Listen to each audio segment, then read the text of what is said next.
Assalamualaikum warahmatullahi wabarakatuh.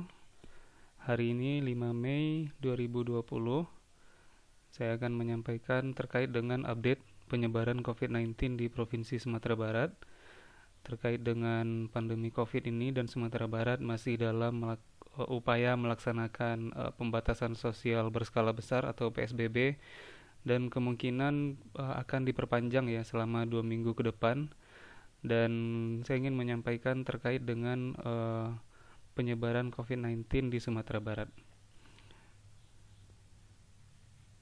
Kita mulai ya. Ya, ini outline-nya. Yang pertama terkait dengan bagaimana sebaran kasus COVID-19 di Sumatera Barat pada masing-masing kabupaten atau kota.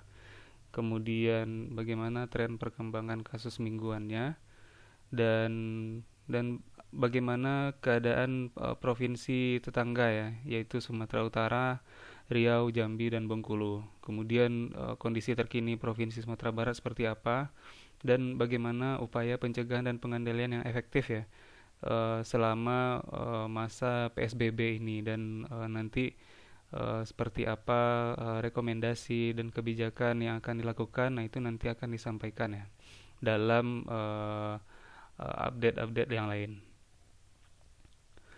Nah, ini mulai dari gambar ini ya, kita bisa tahu bahwa awal pertama kasus COVID-19 ini dilaporkan di Provinsi Sumatera Barat pada tanggal 26 Maret itu sebanyak 5 kasus ya, yang tersebar di 4 kabupaten dan kota. Nah, di sini ya, kita bisa lihat petanya di sini. Kemudian pada minggu kedua, pada tanggal 1 April, terjadi peningkatan kasus ya menjadi 12 kasus, dan jumlah kabupaten kota yang terjangkit bertambah satu, yaitu Kabupaten Tanah Datar. Dari yang sebelumnya ada 4, yaitu Kota Padang, Kota Bukit Tinggi, Kabupaten Tanah Datar, dan Pesisir Selatan ya. Kemudian pada tanggal 12 April terjadi peningkatan yang signifikan dari 12 kasus menjadi 44 kasus ya, dengan peningkatan terbanyak itu di Kota Padang. Kemudian ada kabupaten baru yang terjangkit ya, yaitu Kabupaten Pasaman, kemudian Kabupaten Kepulauan Mentawai ya. Nah, ini kasus yang terjadi pada 12 April. Nah, peningkatan ini cukup signifikan mengingat selang beberapa minggu ya dari kasus pertama yang dilaporkan. Nah, ini update pada tanggal 15 April 2020. Nah, itu mencapai 48 kasus dan meningkat pada minggu kelima sebanyak 76 kasus ya. Dan pada minggu ke-6 itu sebanyak 121 kasus. Nah, di antara 19 kabupaten kota yang sudah melaporkan kasus positif, sudah ada 12 kota ya.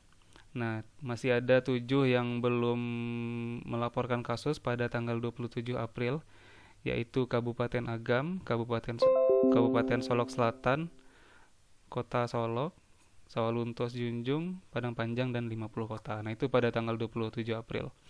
Nah, sedangkan pada 30 April terjadi penambahan jumlah kasus positif di Kota Padang Panjang dan Kabupaten Agam ya, yaitu sebanyak 14 kasus di Padang Panjang dan 1 kasus di Kabupaten Agam. Sementara jumlah kasus positif di Kota Padang, di Kabupaten Dharmasraya, dan Kota Payakumbuh itu terus meningkat.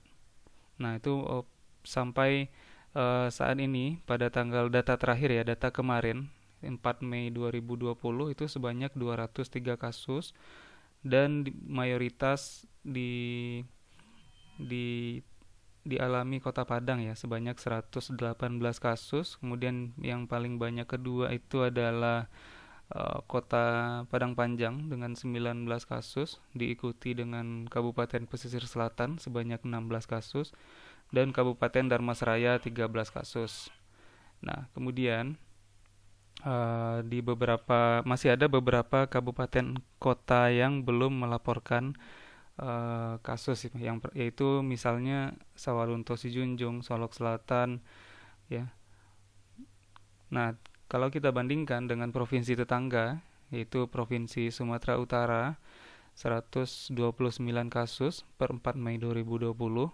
Kemudian di Provinsi Riau 58 kasus dan Jambi 37 kasus ya. Dan Bengkulu ada 12 kasus. Nah, sehingga di antara beberapa provinsi ini Sumatera Barat itu yang paling banyak kasus COVID-19 per 4 Mei 2020 ya. Nah, berikut trennya di Provinsi Riau dan Jambi ya. Per data kemarin itu dari grafik ini bisa kita lihat bahwa terjadi peningkatan ya. Trennya itu terjadi penambahan kasus per harinya dan cenderung meningkat ya. Begitu juga dengan Provinsi Jambi. Nah, Provinsi Jambi juga eh, trennya cenderung meningkat ya.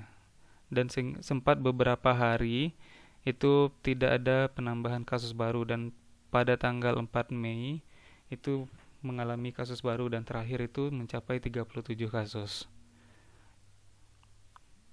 Berikutnya di kota di Provinsi Bengkulu ya dan Sumatera Utara. Nah, itu di Bengkulu eh, cenderung fluktuatif ya kasusnya tapi meningkat ya. Terjadi peningkatan juga dari waktu ke waktu dan data terakhir itu menunjukkan sampai 12 kasus. Begitu juga dengan Sumatera Utara sampai dengan hari ini ya ada laporan 129 kasus. Nah, bagaimana dengan Sumatera Barat ya? Nah, ini 203 dan sejak dilakukannya PSBB ya, pembatasan sosial berskala besar di Sumatera Barat, nah itu tren kasusnya itu eh, cukup meningkat ya. Dan yang menarik di sini adalah pada sebelum 27 April itu sudah 100 lebih ya, 100 lebih kasus bisa kita lihat di sini. Dan pada awal Mei ya, dalam jangka waktu seminggu itu sudah mencapai 100 kasus ya.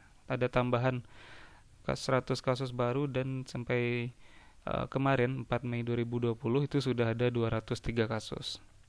Nah, yang menarik adalah banyak hal lah yang dapat mengakibatkan lonjakan kasus seperti ini ya. Mungkin yang pertama itu kemampuan surveillance kita dalam melacak kasus baru itu sudah meningkat ya, sehingga kontak tracing atau pelacakan kasus itu sangat cepat dan mudah dan semakin banyak menjangkau ya atau menemukan kasus baru. Namun di sisi lain bahwa kebijakan pemerintah menerapkan PSBB ini kemungkinan ya mungkin masih banyak masyarakat yang belum disiplin dalam penerapannya sehingga antar penularan antar kabupaten kota itu masih sering terjadi dan masyarakat pun masih tidak menerapkan kampanye atau disiplin ya dalam menerapkan PSBB. Nah, jadi mayoritas yang menarik di sini dalam beberapa hari terakhir ya ada misalnya di Kota Padang Panjang ada laporan kasus baru itu mayoritasnya adalah tenaga kesehatan. Nah, ini menarik bahwa salah satu problem yang kita hadapi sekarang adalah banyak pasien yang berobat di rumah sakit atau masyarakat ya yang tidak jujur ya dalam memberikan informasi kepada tenaga kesehatan sehingga seperti inilah yang kita alami ya di Kota Padang Panjang sebanyak 13 kasus pertama itu semuanya adalah tenaga kesehatan di salah satu rumah sakit ya dan itu diakibatkan oleh mereka merawat seorang kasus yang datang berobat di rumah sakit tersebut. Nah, apa yang harus kita lakukan? Nah, kembali ya dalam sebagai prinsip dalam memutus mata rantai penularan penyakit menular ya, apalagi dalam masa pandemi COVID-19 ini, hal pertama yang harus kita hadapi itu adalah pertama tentu masyarakat harus disiplin ya dalam menerapkan PSBB ini. Dan memang slogan di rumah aja, kemudian work from home ya memang itu menjadi tetap paling efektif ya dalam menjaga jarak fisik ya atau physical distancing dan sehingga mengurangi risiko penularan dari orang ke orang. Nah, meskipun pada penerapannya masih banyak di antara kita yang mungkin masih belum bisa disiplin ya. Misalnya dalam hal misalnya kita membutuhkan kebutuhan pokok atau kemudian harus belanja di pasar atau kemudian pergi ke tempat-tempat umum yang tidak bisa kita hindari ya. Dan itu bisa kita cegah dengan melakukan upaya protektif ya. melalui personal hygiene, cuci tangan pakai sabun dan memakai masker, kemudian hand sanitizer ya. Kemudian bagi petugas medis itu dilengkapi alat pelindung dirinya dalam bertugas di rumah sakit untuk mencegah hal-hal yang ditakutkan ya, bahwa semakin banyak tenaga medis yang tertular COVID-19, artinya sebanyak itu pula yang harus diisolasi, sehingga kapasitas tenaga kesehatan di fasilitas pelayanan kesehatan itu semakin berkurang karena banyak tenaga kesehatan yang harus diisolasi atau dirumahkan. Kemudian yang paling penting adalah upaya preventif ya, yaitu perilaku hidup bersih dan sehat dan melakukan germas ya. Nah, itu dalam rangka meningkatkan daya tahan tubuh. Nah, itu sebenarnya modal kita ya dalam menghadapi berbagai macam infeksi virus ya. Dan tubuh harus mempunyai imunitas yang baik ya, sehingga misalnya kalaupun virus itu masuk ke dalam tubuh, tubuh ini akan merespon dengan baik ya, dan bisa melawan virus tersebut.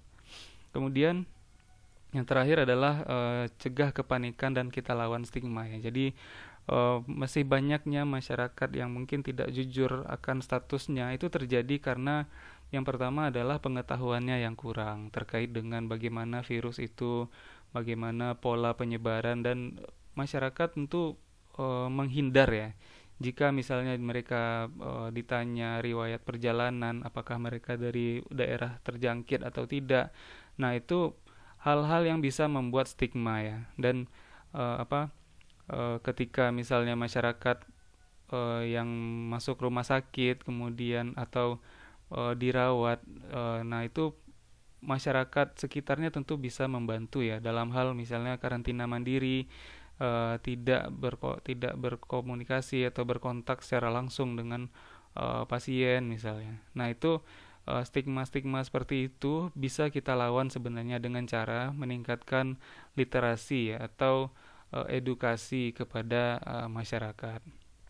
Kemudian kita sebarkan pesan ini ya, dan bagaimana kita tetap mengkampanyekan di rumah saja, kemudian rajin cuci tangan, physical distancing sebagai upaya yang sampai saat ini paling efektif ya dalam memutus mata rantai penularan. Kemudian ketika kita berpergian ya antar kabupaten kota, nah itu kita wajib lapor dan melakukan isolasi mandiri ya. Kemudian melakukan germas, pola hidup sehat, dan makan makanan yang bergizi seimbang.